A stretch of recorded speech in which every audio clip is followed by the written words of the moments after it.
Some people move through chaos as if they're in the eye of the storm. You've seen them. When everything is falling apart, they are the steady anchor.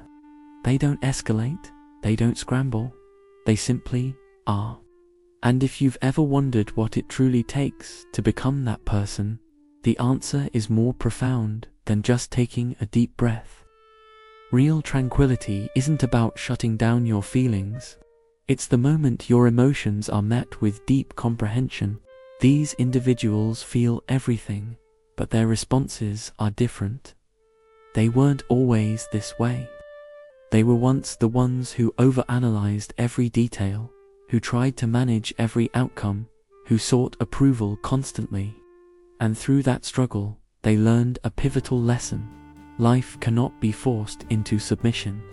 They stopped trying to command the sea and instead learned to navigate its waves. This is the core of true composure. It's not apathy, it's a form of profound emotional intelligence. Some experts call this self-regulation, but that term feels sterile. This is about knowing your inner world so intimately that its storms no longer dictate your actions. Calm is not the absence of feeling, but the mastery of it. They experience frustration without letting it erupt. They feel sorrow without being consumed by it. They face the unknown without losing their footing. A quiet, knowing voice inside reminds them that no state is permanent. That voice isn't naive hope. It's earned wisdom from having endured. They've witnessed enough to understand that even the most intense pain softens with time, that anxiety doesn't hasten solutions, and that serenity is found in surrender, not in struggle. Many misinterpret their quiet nature as coldness, when it is often the opposite. They are the ones who can offer presence when others are losing their minds. They can genuinely reassure you, not because the situation is trivial, but because they know turmoil is temporary. There is a formidable power in that restraint. It's the power of discernment, of knowing which conflicts merit your spirit, which words warrant a reply, and which fears are worth facing. So, what allows some to access this state while others are perpetually overwhelmed? The secret lies in a part of your brain known as the amygdala, your fear and alert center. For those who cultivate awareness, its signals become balanced. It still fires, but it no longer seizes control. The reasoning part of the brain, the prefrontal cortex, intervenes. In essence, they have cultivated a sacred space between a trigger and their reaction. That space is everything. It's why, when confronted with hostility, they can absorb the blow without retaliating immediately. It's why they can endure not knowing without rushing to fill the void. That pause is where their power resides. But here's the crucial part. This wasn't typically learned from a textbook. It was forged in the fires of lived experience. Through letdowns, through heartache, through the exhausting realization that knee-jerk reactions often complicate things, they grew weary of their own internal turbulence. They reached a point where inner peace became more valuable than winning any argument. So now, when pressure mounts, they opt for quiet over noise. They choose to observe instead of accuse. They release resentment instead of letting it poison them from within. Yet, this equilibrium isn't always effortless. Sometimes, the most serene people harbor unspoken hurricanes. Their calm has been earned, not gifted. It was molded in difficulty, not in ease. They've questioned themselves in the dark, felt invisible, and in that process, discovered that peace isn't a prize for a flawless life. It's a practice you commit to when you realize emotional turmoil no longer serves you. This is why their thinking is distinct. They aren't driven by impulse, but guided by a wider lens. They seek purpose, not applause. They'd rather comprehend than be correct, because they uncovered a fundamental truth. To react to everything is to be mastered by everything.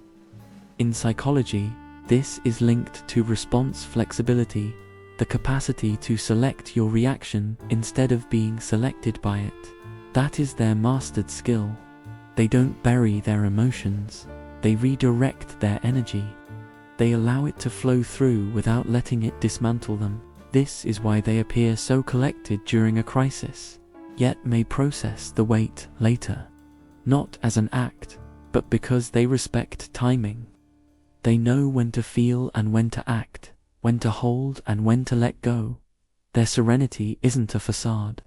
It's an internal guide that keeps them oriented, no matter how fierce the gales become. Look closer, and you'll notice another trait. They perceive the world differently. Where many see disorder, they see underlying rhythms. Where many see obstacles, they see teachings. Where many see conclusions, they see new paths hidden within change. They've trained their focus to pull back and see the whole tapestry, refusing to get trapped in a single thread. That perspective grants them balance. That's how they can face a loss and consider, perhaps, there is a reason for this. It's not ignorance. It's a viewpoint carved from experience.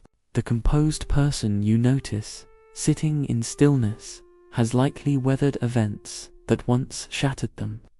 They simply decided not to reside within that brokenness. They realized that by ceasing to fight what cannot be changed, you create an opening, and in that opening, peace takes root. Consider this the next time you encounter someone who seems unshakable.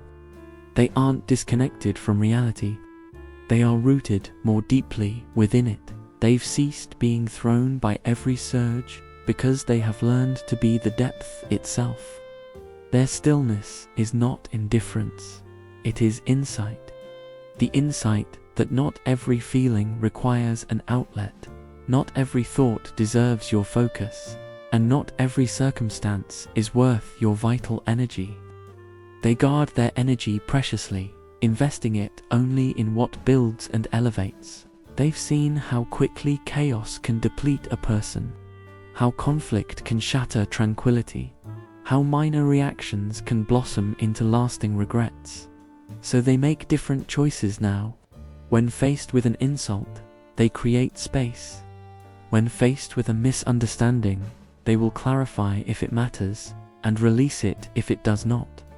When life becomes burdensome, they don't crumble. They rely on their foundation, on patience, on context, and this is what makes them compelling.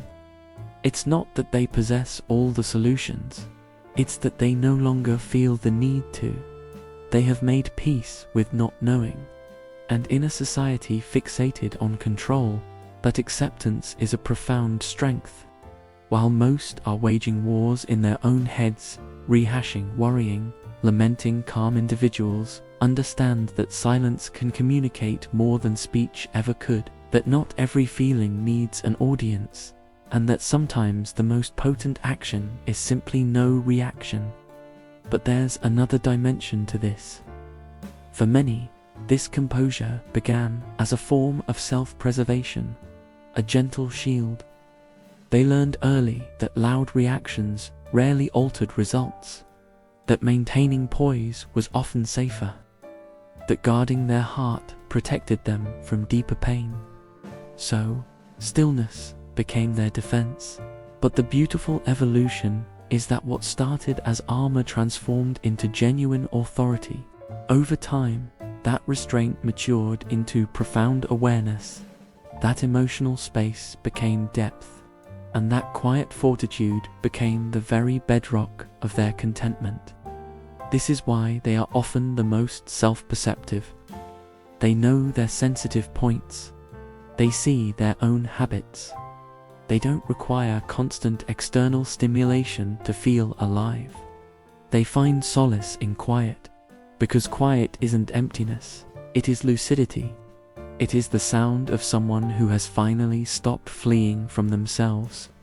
The calm ones have a way of making the world feel a little more manageable, a little less frantic, just by their presence.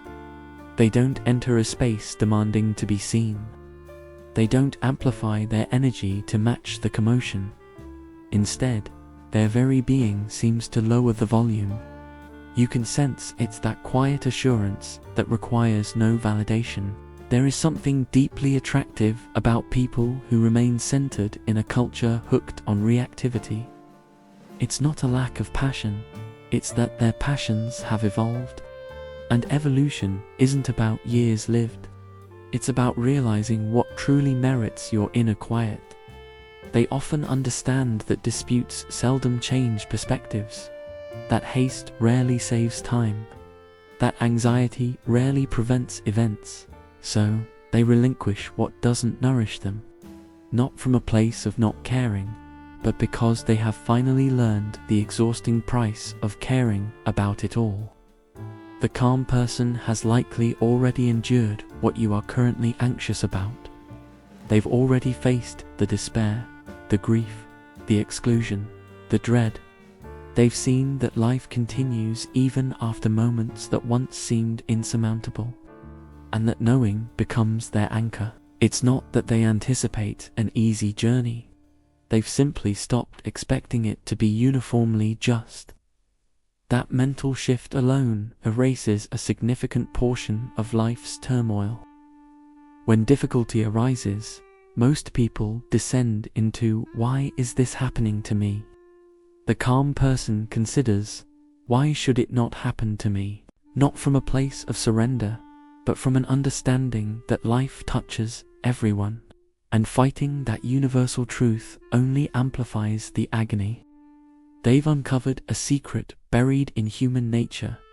That pain, when not resisted, is merely a sensation, but pain met with resistance becomes true suffering.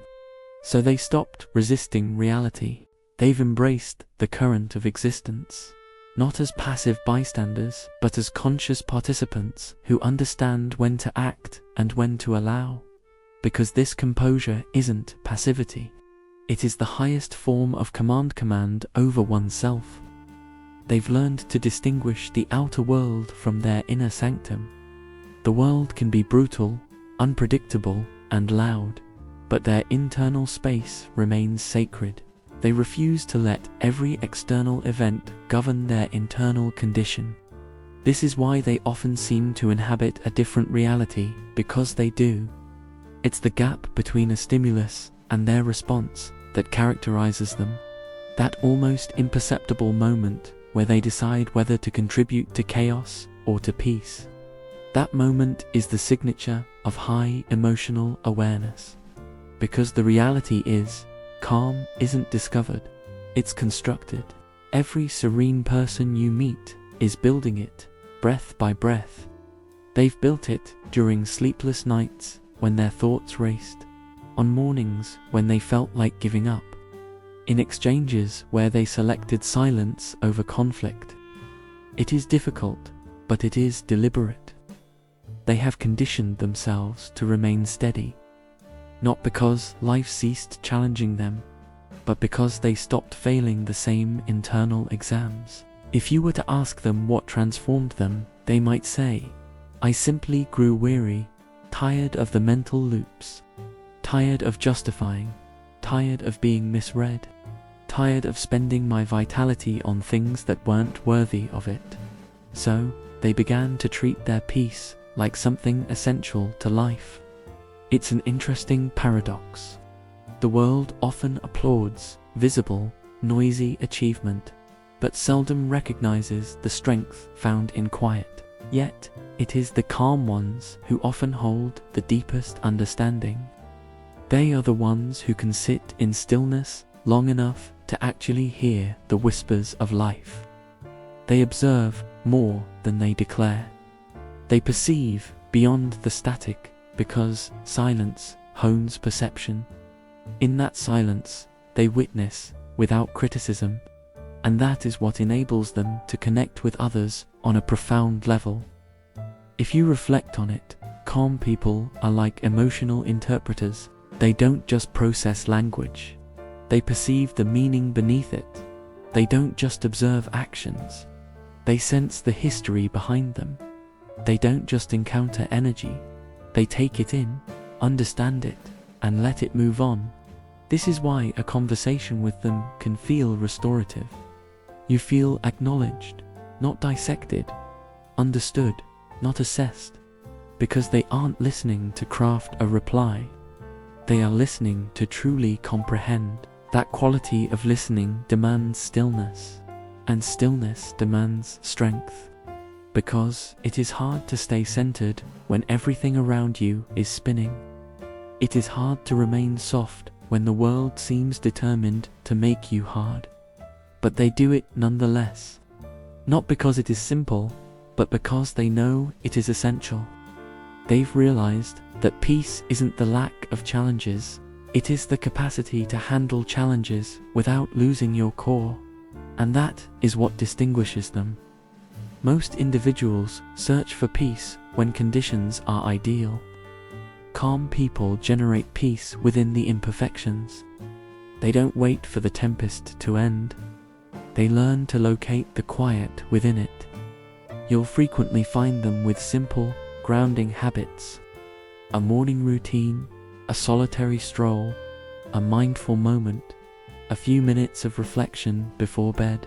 These small rituals are not accidental.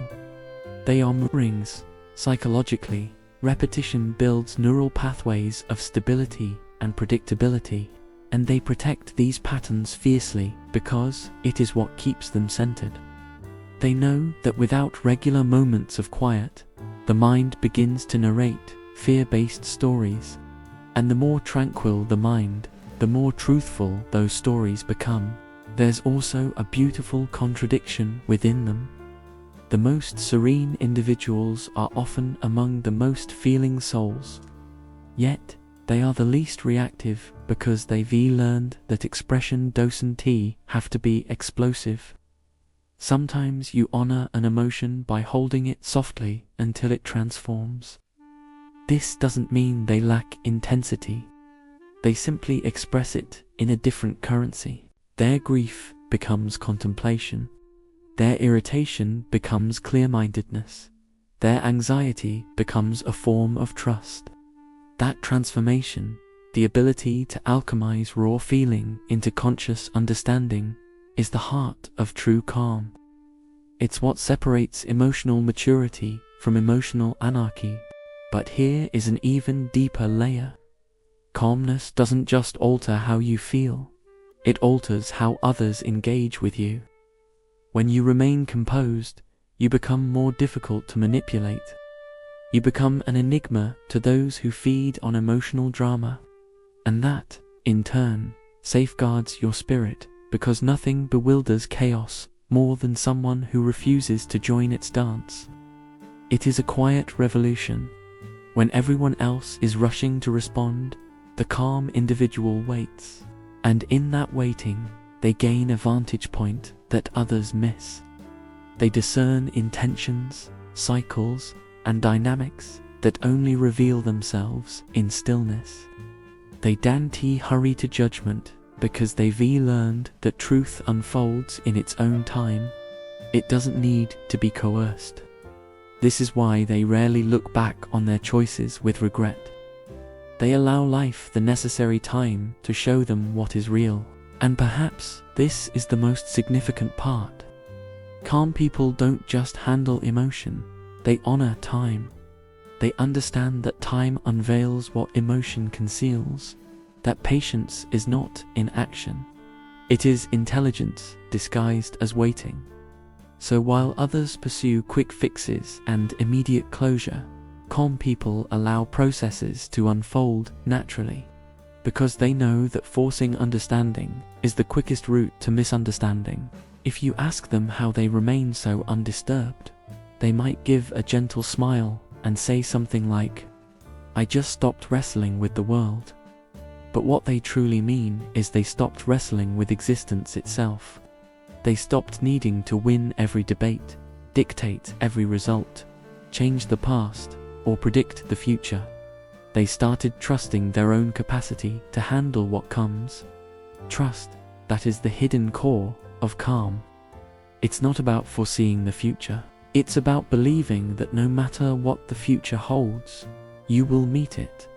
And that belief doesn't stem from arrogance. It comes from a history of survival, from having weathered enough difficulties to know in your bones that you will weather the next one too. This is why they often emit a quiet confidence, not a loud, boastful confidence, but the kind that feels like a gravitational force. It's not in their statements, it's in their essence. You simply feel safer in their presence because their energy communicates that everything is acceptable. We don't need to hurry, we don't need to struggle, we can just exist. And maybe that is what our world needs more of. People who don't contribute to the dissonance. People who can create a pause before they respond, breathe before they speak, and hear before they form an opinion. Imagine if everyone practiced that for just one day. The world would become significantly quieter, and perhaps, in that quiet, we would find a healing that words can never provide. But let's be honest, maintaining this state is a practice. Even the most centered individuals sometimes lose their footing. They get upset, they have moments of collapse, they experience uncertainty. But the distinction is, they know the pathway back to center. They don't get permanently lost in the emotion. They witness it, accept its presence, and allow it to transition. That is the cycle. Notice, allow, release. Because genuine calm isn't about never being disturbed. It's about always remembering your way back to stillness. The calm ones know that emotions are like tides, not permanent structures. You can't prevent them from arriving, but you can learn to move with their rhythm, so they ride the highs and lows of existence with a graceful resilience, never allowing a single moment to define the whole of their experience. They've learned that both joy and sorrow are temporary guests, each with something to teach, each destined to pass. And in that acceptance, they discover a peace that is not dependent on external events. This is why calm people often feel timeless, as if they have stepped off the frantic treadmill everyone else is on, because, in a sense, they have. They are no longer chasing tranquility, they have embodied it. And maybe you've felt that calling too. That inner whisper that says, I just want to be at peace. Maybe you've arrived at the point where drama no longer attracts you, where silence feels like sanctuary, and where you prefer mutual understanding over being right. That isn't a weakness. It is an evolution. Because calm isn't an innate trait. It is a state you grow toward.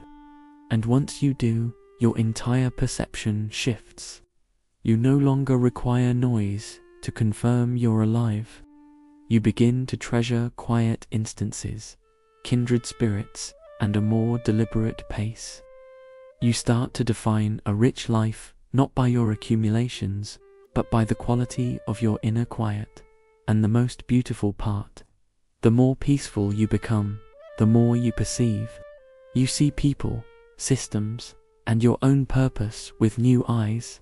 You start to recognize how much of what demands our attention is merely distraction masquerading as importance. And once you see that, you cannot unsee it. So you begin to simplify. You clear out mental clutter, physical space, and draining connections. You intentionally choose less, and paradoxically, it feels like more. Because calm people understand that the ultimate goal isn't a flawless external life, it's a quiet internal world. And that quiet doesn't come from perfecting everything outside of you. It comes from learning to rest deeply within yourself, even when nothing outside makes any sense at all. That is what makes them so unique. Not an absence of feeling, but a profound relationship with it. They don't avoid the storm. They become the quiet at its center. They don't try to direct the wind. They learn to adjust their sails. They don't fear not knowing. They see it as an essential part of the journey. And maybe that's the ultimate lesson for us all. That calm isn't a destination you reach at the end. It's found the moment you stop running and choose to be fully present, right here, right now. Because life will always test your resolve. It will shake you, challenge your assumptions, and break your rhythm. But every time it does, you are presented with a choice: to be swept away or to return to your center. And every single time you choose to return to calm, you grow a little more resilient, a little more insightful, a little more liberated. So if anyone has ever told you that you are to calm, receive it as the highest praise. It means you've relearned the delicate art of emotional equilibrium in a world that profits from reaction. It means you've learned to observe the storm without becoming one yourself. And it means you've found the strength that doesn't need to roar. It simply and powerfully exists. Because calm is not a void, it is a profound fullness without the noise. It is influence without force. It is feeling without disorder. If this perspective resonated with you, please support this channel by liking this video and subscribing to Winds of Thought for more content to help you navigate life with greater clarity.